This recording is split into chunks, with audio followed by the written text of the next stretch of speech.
Thomas Soto. Axel de Tarlet, le Zoom Eco. Bonjour Axel. Bonjour Thomas. Alors ce matin, vous nous parlez non pas de la moralisation de la vie publique, mais de la moralisation de la vie économique. Et là, en France, vous trouvez qu'on est très très en avance, voire un peu trop. Oui, c'est l'Institut Molinari qui publie ce matin dans l'Opinion un baromètre sur les États européens les plus moralisateurs, les plus interventionnistes en matière de lutte contre, vous savez, les aliments gras, les aliments sucrés, salés, l'alcool, le tabac. Eh bien, la France arrive en 6e position sur 28.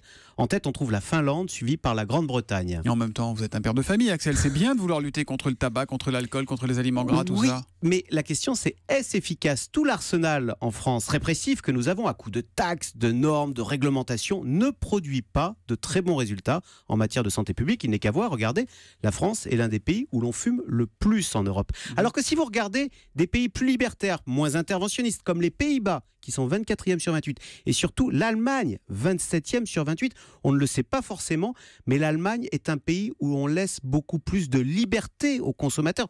On le voit sur les autoroutes, vous savez, il n'y a pas de limitation de vitesse. Mais même en matière de tabac, l'Allemagne rechigne à interdire. Vous savez pourquoi d'ailleurs? Non. Bien, c'est en souvenir des politiques anti-tabac très strictes sous Hitler, sous le Troisième Reich. Du coup, Berlin a toujours fait le choix après de la prévention plutôt que de la répression. Et ça marche.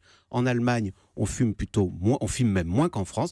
C'est bien la preuve que d'un point de vue sanitaire, finalement, mieux vaut éduquer le consommateur, convaincre plutôt que contraindre. Et puis il y a quand même les taxes, tout ça, ça rapporte. Hein, ah oui, alors d'ailleurs il y a des gens qui disent c'est pour ça qu'on taxe en France. Effectivement, le tabac, c'est plus de 10 milliards d'euros les taxes sur le tabac en France. C'est toujours bon à prendre dans les caisses. Voilà. Merci beaucoup Axel de Tarlet.